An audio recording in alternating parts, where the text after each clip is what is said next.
Assalamualaikum warahmatullahi wabarakatuh. Kami dari kelompok pengembang proyek yaitu web sekolah terintegrasi berbasis scalable system design. Nah, sistem ini dibangun menggunakan Laravel 12 dengan pendekatan modular monolit. Nah, ada anggota kelompok kami terdiri dari 3 orang, termasuk saya sendiri, Nur Zahran Ruslan, bertugas sebagai sistem analik dan proyek lead. Tanggung jawab saya yaitu meliputi latar belakang tujuan, analisis kebutuhan, alur sistem, dan use case.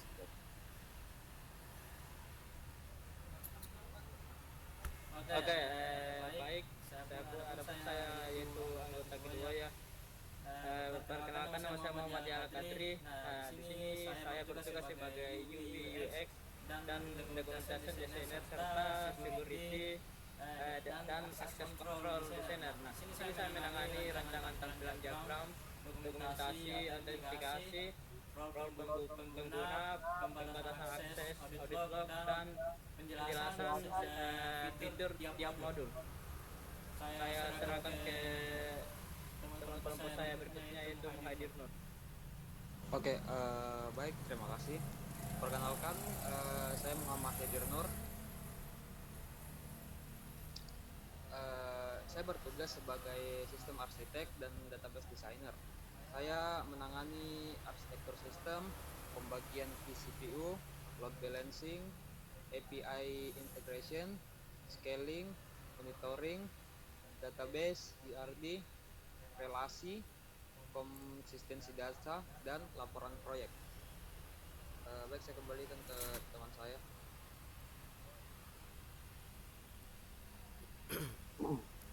Baik, langsung saja, yaitu latar belakang dan tujuan. Nah, pengelolaan data sekolah sering tersebar pada file atau aplikasi terpisah. Data siswa, guru, kelas, jadwal, jurnal mengajar, dan media fosilin tidak selalu terhubung. Nah, kondisi ini menggunakan risiko data ganda, keterlambatan laporan, kesalahan akses, serta kesulitan melakukan audit.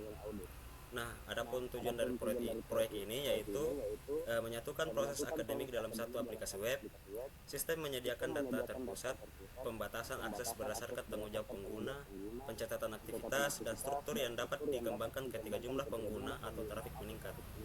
Nah, pendekatan modular dipilih karena seluruh modul masih dapat dikembangkan dan dijalankan dalam satu kode base Laravel.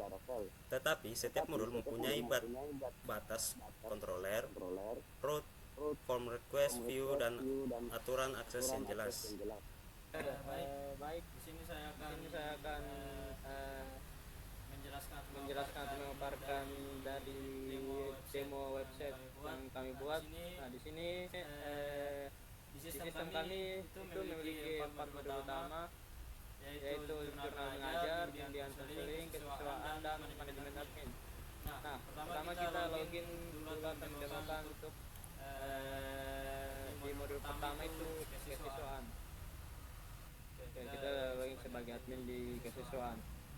Nah, untuk di modul kesiswaan itu kita dapat admin itu dapat mengelola akun siswa, misalnya dari profil siswa, kelas, serta riwayat pencariannya.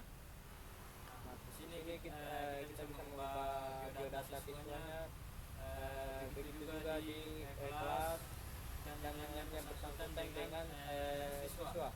Nah, terus kita ke modul kedua yaitu modul jurnal mengajar. Nah, di sini jurnal mengajar itu bisa diatur oleh admin juga dan bisa diatur oleh guru. Di sini saya akan login menggunakan admin guru di jurnal mengajar. Di sini kita masuk ke modul jurnal mengajar. Kita akan login menggunakan akun guru.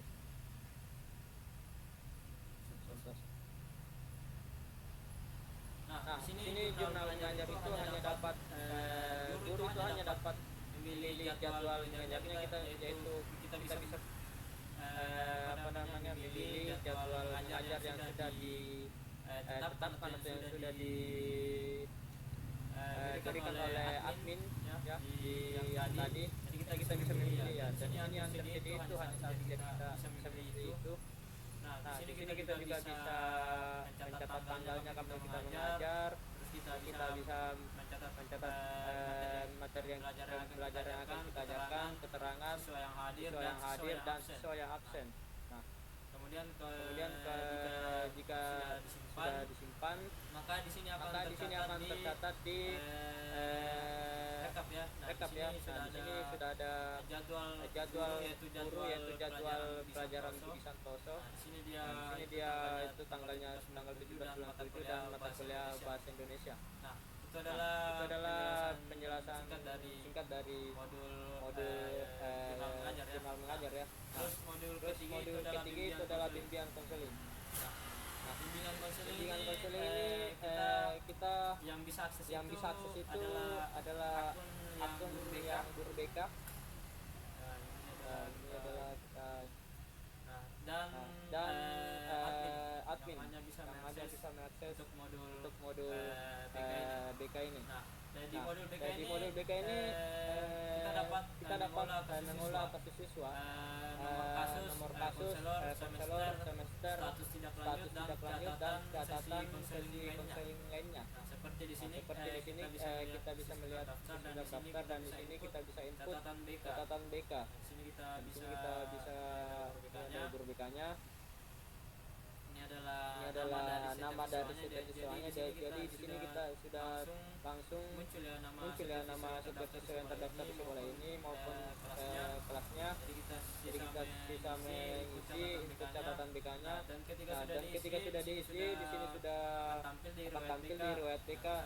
Misalnya di sini kita juga bisa aksinya itu mengedit. Nah, kita bisa edit namanya, statusnya misalnya sudah diproses, ketingkatan pelanggaran itu ringan tanpa berat, dan jika di sini sudah kita bisa simpan perubahan, maka statusnya di sini akan ikut berubah. Di sini juga kita bisa rekap, yaitu dengan unit PDF-nya.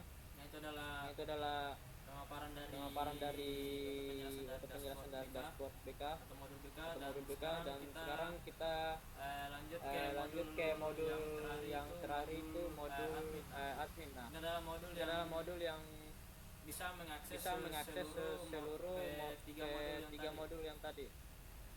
Kita login sebagai admin sekolah.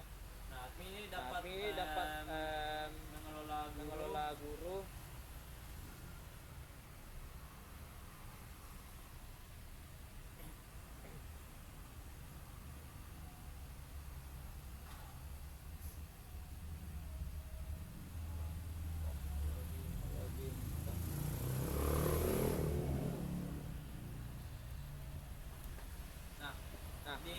Di modul admin ini atau manajemen admin ini di bagiannya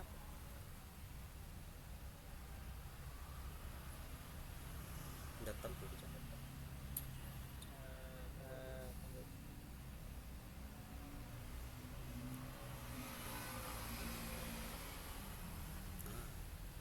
Oke, maaf tadi terjadi kesalahan. Nah, di modul admin ini kita bisa mengelola guru, modul guru, kelas, jadwal, akun pengguna. Nah, kita bisa mengelola di manajemen pengguna. Nah, di sini kita bisa membuat atau bisa mengedit username. Misalnya kita bisa mengedit username akun, email dan role-nya. Nah, kemudian kita juga bisa melihat statusnya atau mengedit statusnya, apakah orang itu aktif atau tidak. Nah, di sini kita juga bisa reset password dan hapus akun itu. Nah, di sini juga kita bisa mengakses di jurnal mengajar. Di sini terdapat total jurnal 1 tadi karena yang ada cuma Budi Santoso. Nah, di sini kita bisa melihat daftar guru, yaitu 5 guru terdaftar dan berjumlah 5 kelas. Nah, di sini kita juga bisa mengedit data guru. Kita bisa melihat guru apa saja yang ada, dan kita bisa edit biodatanya juga di sini, serta kita bisa hapus. Nah, kemudian di data siswa juga seperti itu, kita bisa mengedit data siswa di sini, biodatanya, dan data kelas juga. kita bisa mengedit atau menambahkan kelas. Seperti di data kita juga bisa menambahkan kelas dan jadwal mengajar. Nah, kita bisa tambah jadwal agar terhubung di jurnal mengajar tadi. Nah, terus di sini juga kita bisa melihat audio audit logs-nya. Nah, audit logs ini adalah menampilkan perubahan batch yang direkam otomatis oleh sistem. Jadi misalnya kita tadi mengubah itu aksi di modul BK, maka akan tercatat di sini bahwa perubahan apa saja yang terjadi di dalam web ini, itu di dalam setiap modul. Nah, terus di sini juga saya akan menjelaskan yaitu UX, hak asas dan keamanan. Nah, pertama di sini saya akan tampilkan demo halaman login yang tadi kita login. Nah, misalnya di sini akan saya demokan login yaitu sebagai admin. Nah, misalnya antarmuka di sini saya menggunakan antarmuka B, terus LPJS, dalil CSS untuk namanya itu tampilannya, terus dan desain sistem yaitu menggunakan gaya tema desainnya itu gaya neobrutalisme yang border hitam, tebal dan shadow. Nah, terus di sini saya menggunakan autentikasi Laravel Fresh. Nah, yaitu tetapi login itu menggunakan Gmail atau bisa juga menggunakan username. Nah, setelah autentikasi, root dilindungi malware, out dan verifikasi dan role. Nah, itu artinya misalnya kita di sini login sebagai admin. Nah, ketika kita klik login maka kita langsung dilempar ke modul admin ya. Biarpun kita loginnya tuh di misal kita klik di admin ini. Nah, tetapi kita memasukkan email atau username yang bukan admin. Sekarang kita masukkan di webstar ini adalah siswa, email siswa. Nah, ketika kita klik login maka kita akan otomatis dilempar di sesuai role-nya, teman-teman.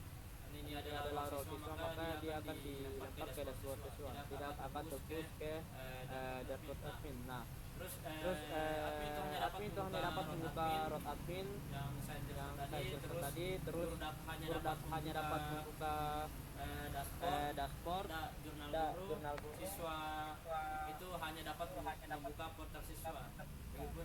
Begitupun juga di akses BK, yaitu memerlukan akun yang sudah di style atau di setting dengan feature SBK atau yang bernilai benar, atau apakah akun ini akun guru BK atau bukan. Nah, terus di sini juga saya menambahkan formal broadcast, yaitu melakukan autentikasi pada jurnal sistem atau menggunakan ownership, yaitu yang ini.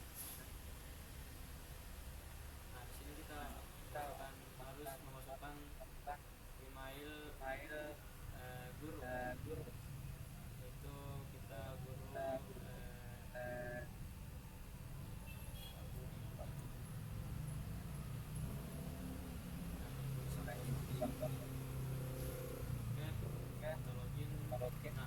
Nah, sini kita itu from request yaitu melakukan autentikasi pada jurnal sistem, yaitu memeriksa ownership. Nah, sehingga ketika kita login menggunakan akun guru, maka kita hanya bisa melihat yaitu total jurnal kita saja. Kita tidak bisa melihat halaman atau total jurnal atau kelas terlibat di admin di guru lain atau di akun guru lain.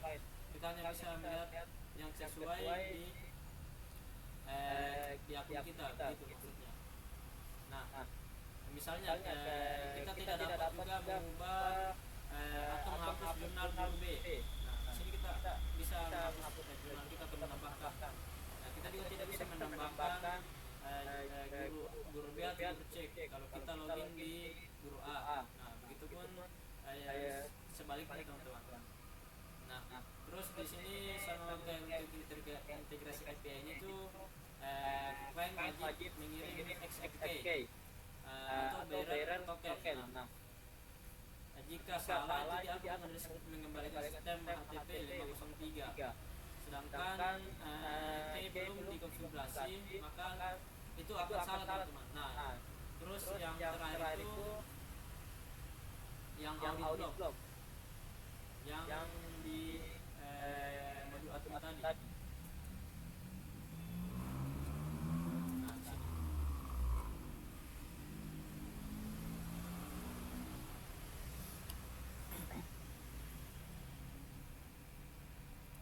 Nah, di audit log. Nah, ada lagi ini menggunakan audit log of software. Nah, perubahan data penting seperti guru yang sudah tadi saya jelaskan, perubahan data penting yang terjadi di dalam ini akan dicatat di sini teman-teman, akan dimasukkan di ini. Jadi kita bisa memantau apa saja perubahan yang terjadi di dalam setiap modul itu.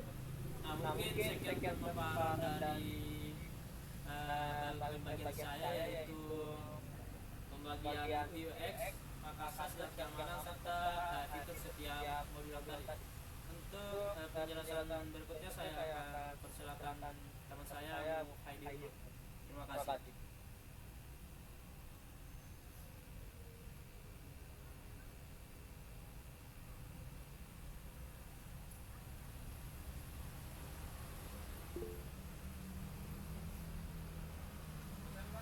Ya.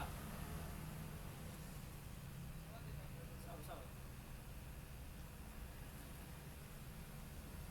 Terakhir lagi saya di resiko.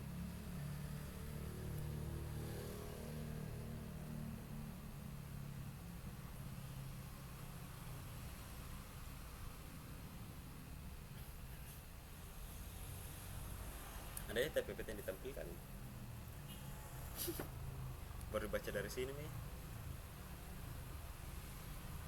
Oke, baik.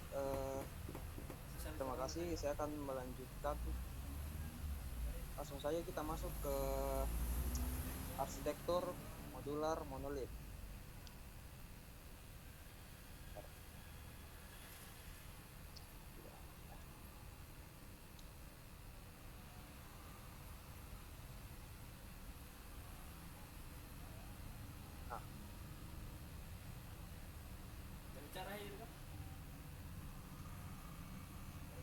Baik, arsitektur saat ini adalah modular monolith.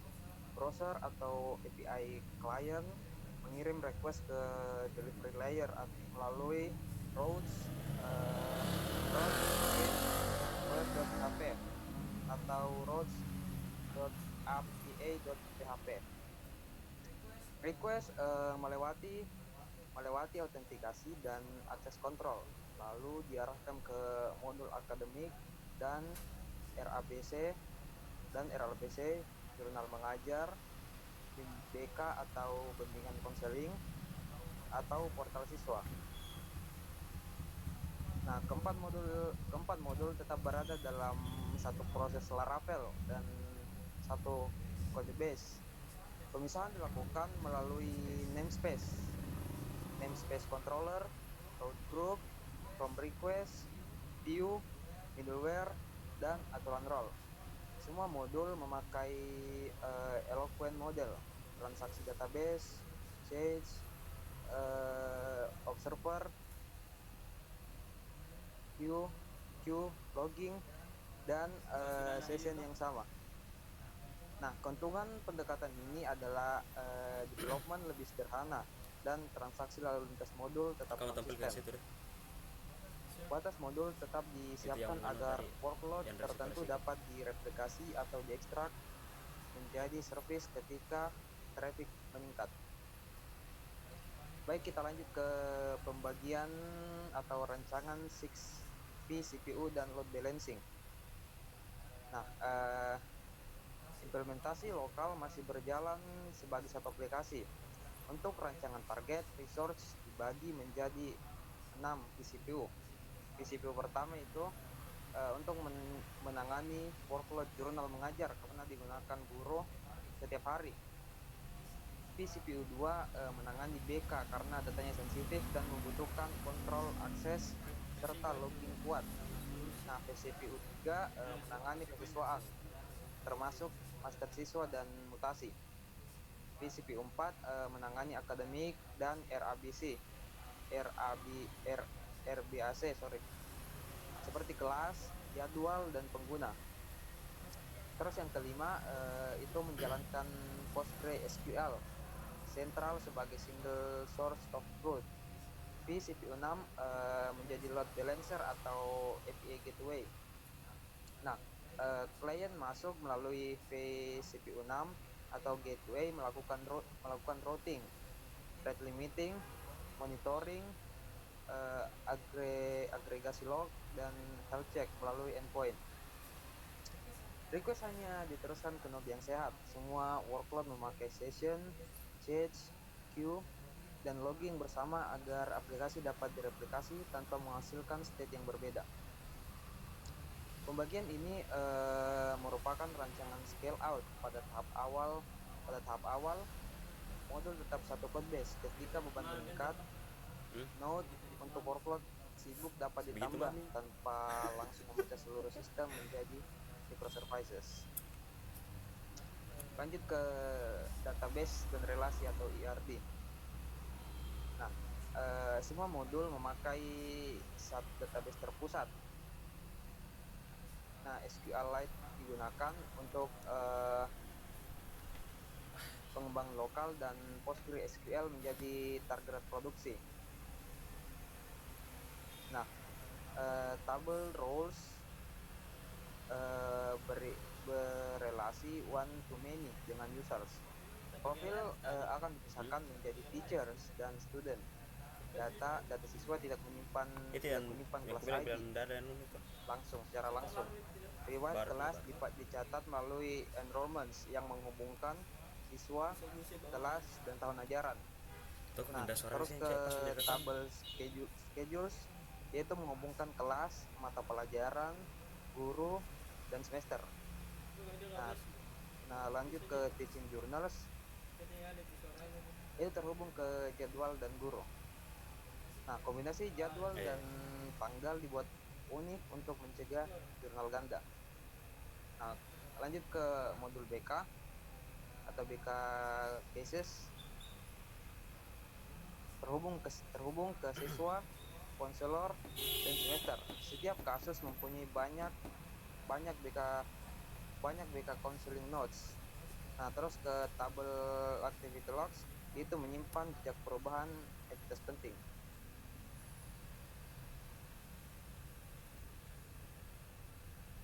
Nah, terus lanjut ke foreign key, unique constraint, transaksi database, dan soft delete pada data master digunakan untuk menjaga integritas serta riwayat data.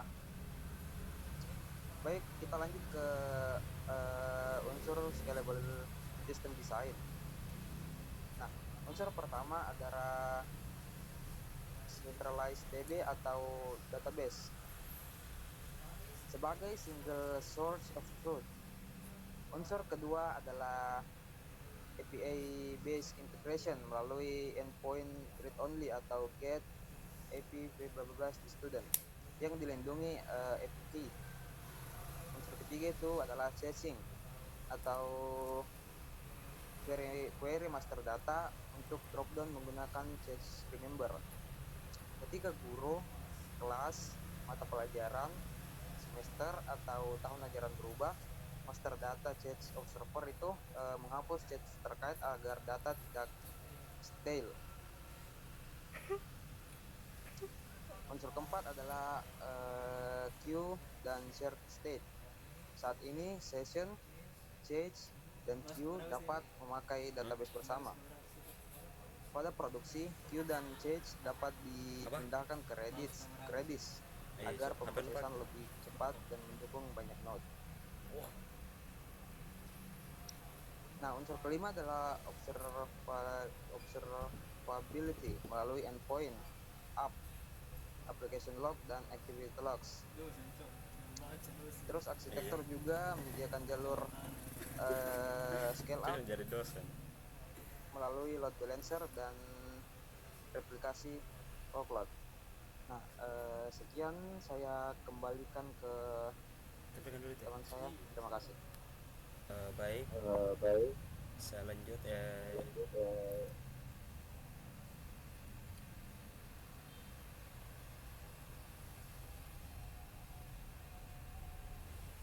Itu pada manajemen risiko operasional API dan infrastrukturnya, yang dimana ringkasan praktis untuk pengembangan back-end dan tim DevOps.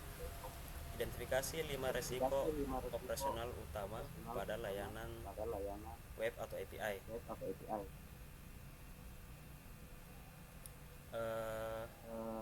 Mitigasi teknis yang dapat diterapkan segera dan pola arsitektur untuk menambah ketahanan dan observabilitas.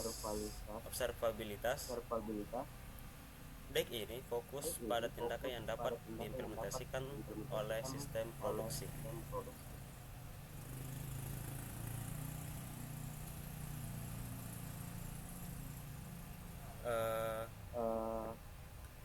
Risiko pertama yaitu akses data tanpa izin. Nah, yang pertama itu autentikasi dan otoritas. Diterapkan autentikasi buat atau JWT opaque tokens, scope permission, dan pengelolaan session. Pastikan token pendek, masa hidupnya, dan gunakan refresh token yang aman. Middleware role dan policy. Menggunakan middleware di level framework untuk memisahkan logik otoritas, mengimplementasikan polisi atau guard sentral yang mudah diaudit. Authorization pada form request. Validasi request dan cek izin di lapisan form request untuk mencegah privilege escalation sebelum controller dieksekusi. Ownership check dan API case. Selalu verifikasi resolve ownership dengan menggunakan API key terbatas per scope untuk layanan mesin to mesin, rotasi berskala. Nah, risiko 2 dan 3 yaitu kebocoran dan hilangnya jejak perubahan. Mitigasi kebocoran secret, jangan commit atau vendor atau file konfigurasi sensitif, dan pastikan git ignore lengkap. Matikan app debug di produksi. Gunakan konfigurasi berbeda untuk NV staging atau production. Nah, simpan secret di secret manager dan akses via role based EIM. Nah, menggunakan kunci API yang kuat, rotasi otomatis, dan pembatasan. Mitigasi hilangnya jejak perubahan atau audit. Nah, aktifkan audit log otomatis untuk perubahan data kritis dan perubahan konfigurasi. Simpan log terpusat dengan retention policy untuk yang sesuai. Gunakan immutable event store untuk jejak perubahan. Sertakan metadata, timestamp, trace ID, before and after snapshot. Dan yang terakhir itu integrasi alert pada pattern anomali untuk deteksi dini. Nah, resiko keempat dan 5 itu yaitu chain stale, single DB failure, dan lonjakan traffic. Yang dimana yang pertama itu observe untuk invalidation, digunakan untuk pattern observer untuk menginvalid change terdistribusi dan untuk memastikan independence dan retry logik pada konsumer. Yang kedua itu backup dan replikasi data. Rutinkan backup, monitoring koneksi DB, connection polling dan replikasi. Dan yang terakhir itu uji recovery drill secara berkala. Ketiga, skalabilitas dan ketahanan traffic.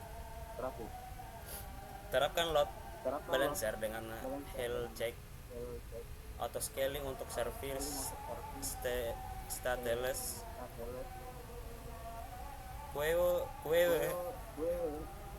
wars untuk beban puncak, dan changing layer untuk mengurangi tekanan DB. Nah, tambahkan node pada komponen bottleneck. Yang keempat, observabilitas atau runbook, yaitu melengkapi monitoring dan runbook untuk setiap skenario. Latih on call dengan simulasi insiden. Langkah lanjutan prioritas yaitu pertama, tutup kebocoran secret dan aktifkan audit. Yang kedua itu otomatiskan invalidasi change via event driven observe. Yang ketiga, tingkatkan ketahanan DB melalui backup dan replikasi. Dan yang keempat, siapkan auto scaling. Yang keempat itu siapkan auto scaling atau queuing untuk lonjakan traffic. Dan yang terakhir, observabilitas dan runbook untuk deteksi dan respon cepat. Sekian. Nah, adapun kesimpulan dari presentasi kami, yang dimana kesimpulannya itu web sekolah terintegrasi menyatukan data kesesuaian jurnal mengajar, bimbingan konseling, akademik, pengguna, dan audit dalam satu sistem. Nah, yang dimana pendekatan modular monolit memberikan konsistensi transaksi dan development sederhana, sedangkan API integration, changing, queue, aktivitas log, health check, share state, serta rancangan 6 FCPU menyiapkan sistem untuk berkembang. Nah, dalam setiap anggota berkontribusi sesuai dengan tanggung jawab analisis, keamanan dan UI UX, serta arsitektur dan database. Nah, demikian dari presentasi kelompok kami. Terima kasih. Wassalamualaikum warahmatullahi wabarakatuh.